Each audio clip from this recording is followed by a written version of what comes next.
Usap-usapan ngayon sa social media ang tila panibagong issue na kinasasangkutan ni Moira de la Torre.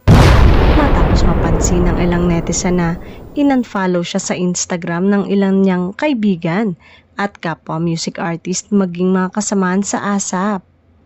Kabilang sa mga di umano'y hindi nakafollow kay Moira ay sina Sam Milby, Yang Constantino, Eric Santos at TJ Monterde at Regine Velasquez.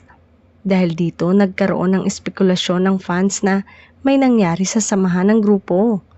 Ang intrigang ito ay lumutang mahigit isang buwan matapos ibalitang bitawan ng Cornerstone Entertainment bilang talent si Moira, maging sa ASAP Natin To ay opisyal na ding mawawala ang singer.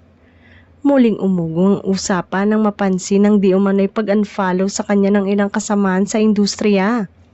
Obvious na in-unfollow rin ni Moira ang mga dating kasamahan dahil makikita sa kanyang Instagram na wala siyang pina-follow kahit isa.